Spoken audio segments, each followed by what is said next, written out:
Looks like Talboy got promoted, but I wouldn't count on him ever being asked to wax and buffer the floor. He does enough already.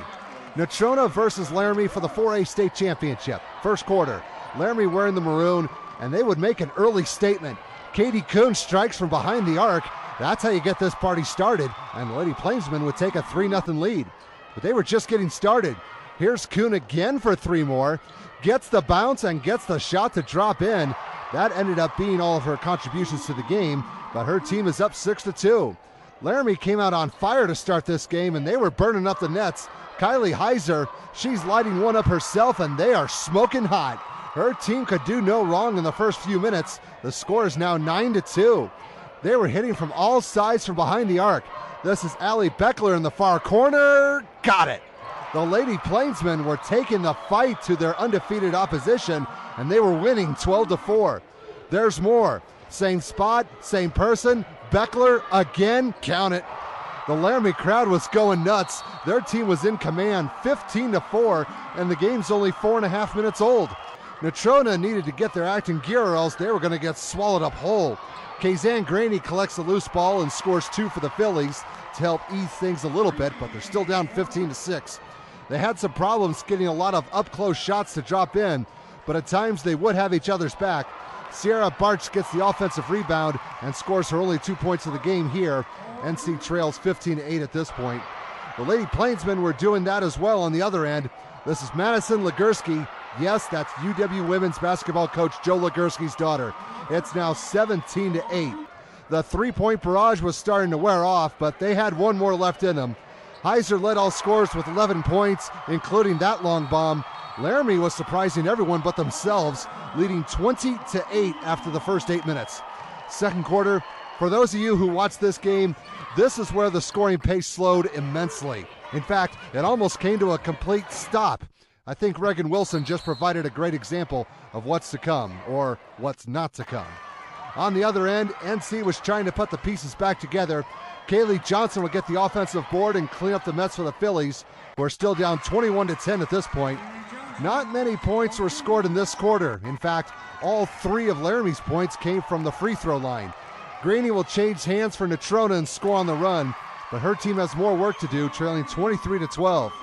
Later, NC was slowly chipping away at the deficit. Check out the ball handling by Veronique Gallegos. NC is going to need a lot more than that if they were going to remain undefeated.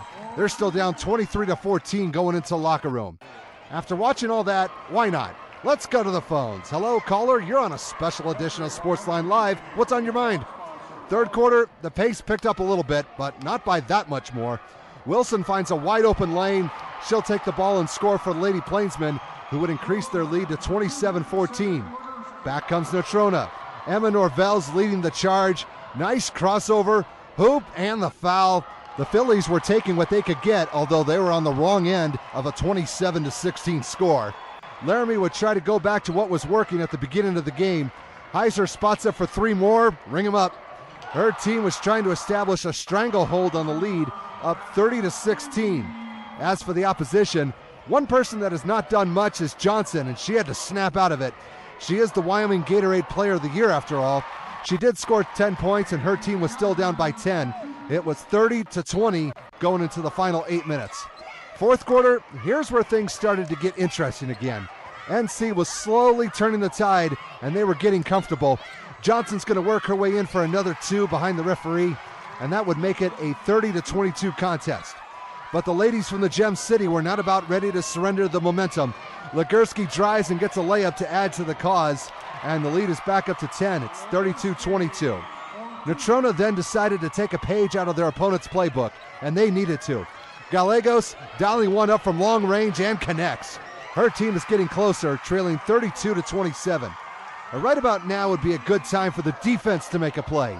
Wilson has a plan in mind, but Johnson's going to send it back to the drawing board. That ended up saving 2 points, big time. Back to the near side. The Phillies and Gallegos had the same plan in mind. If it works, keep using it. She is wide open, and she makes the Laramie defense pay. We got ourselves a game again. NC trails 32-30 with about 2.5 minutes to go. The Lady Plainsmen needed to get to work on an insurance policy because their lead is almost gone. Legursky, drive, bucket, foul. Her team needed that one. They still have the advantage, up 34-30. About 45 seconds to go. There's still some time left. Norvell gets a great pick, and she goes around it for 2 points. Natrona is now breathing down the competition's neck. It's 35-34, but Laramie would break the full court press. Legursky's open on the far side, and she knows what to do with it. That bucket released some pressure. The scoreboard reads 37-34.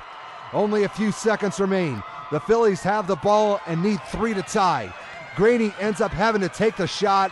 It's an air ball, and there goes NC's vision of an undefeated season. It was the first game of the season, and it was the last game of the season. The difference is the last one matters the most.